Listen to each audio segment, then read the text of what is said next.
ગઈ તારીખ 31/8/2024ના રોજ યુનિવર્સિટી પોલીસ સ્ટેશનના પંચાયતનગર વિસ્તારમાં એક ગરફોડ ચોરીનો બનાવ બનેલો હતો,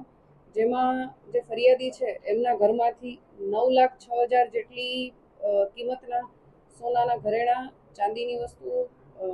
રોકડા રૂપિયા અને વિદેશી કરન્સી આવું બધું મળી અને ટોટલ 9,06,000નો મુદ્દામાલ જે ગરફોડ થઈ એમાં ચોરી થયેલો હતો. આ બાબતે અમારી રાજકોટ શહેરની અલગ અલગ ટીમો કાર્યરત હતી અને ટેકનિકલ અને હ્યુમન સોર્સથી માહિતી મેળવવા માટે પ્રયાસ કરી રહ્યા હતા. આ દરમિયાન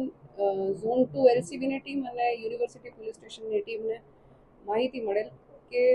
આ જે ગરફોડ ચોરી કરી એમાં આરોપીઓ છે કમલેશ ફુલારામ માલી, અરવિંદસિંહ મોહમ્મદસિંહ ચૌહાણ અને અગ્રારામ વરજોંગારામ ચૌધરી. આ 3 આરોપીઓ આમાં સંડોવાયેલા છે અને એમાંના એક આરોપી હાલ અમદાવાદના વસ્ત્રાલમાં તેમજ અન્ય 2 આરોપીઓ રાજસ્થાનના શિયોરી જિલ્લામાં છે. તો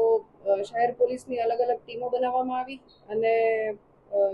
રાજસ્થાન મોકલવામાં આવી અલગ ટીમો, તેમજ અમદાવાદ પણ મોકલવામાં આવી અને આ 3 આરોપીઓને અલગ અલગ સ્થળેથી પકડી લેવામાં આવેલા છે. એમની પાસે રહેલો જે મુદ્દામાલ છે એમાંથી હાલ 2 આરોપીઓ પાસેનો મુદ્દામાલ જે હતો એ અહીંયા એ લોકો ભાડે રહેતા હતા એ ઘરેથી જ કબજે કરવામાં આવેલો છે, જેમાં 7,55,000 જેટલો મુદ્દામાલ છે અમે રિકવર કરી લીધો છે અને બાકીનો જે છે 1.5 લાખ જેટલો એને કબજે રિકવર કરવા માટેની કાર્યવાહી ચાલુ છે. એ મળી જાય એટલે તાત્કાલિક રિકવર કરી લેવામાં આવશે.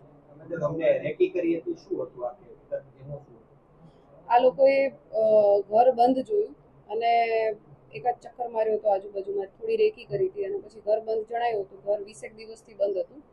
અને જેથી આ જે આરોપીઓ છે એ જે તે ઘરમાં ગરફોડ કરી એની જે બારી હોય એના દરવાજાને ઘરની આસપાસ બધે સીસીટીવી હતા પણ એની જે બારી છે એના ગ્રીલ તોડી અને અંદર ઘરમાં ઘૂસ્યા હતા એક વ્યક્તિ અને પછી બાકીના 2 વ્યક્તિઓને મેઇન ડોર ખોલી અને અંદર એણે બાકીના એક વ્યક્તિને અંદર લઈ લીધેલા હતા. આજે એમાંના 2 આરોપીઓ છે એમાં રાજસ્થાનમાં પણ એમના વિરુદ્ધમાં 4 થી 5 ગુનાઓ રજીસ્ટર થયેલા છે, તેમજ સુરતમાં પણ એક ગુનો રજીસ્ટર થયેલો છે. એક આરોપી છે એનો કોઈ ગુનાહિત ઇતિહાસ હાલ મળી આવેલ નથી પણ મેળવવાની કાર્યવાહી ચાલુ છે.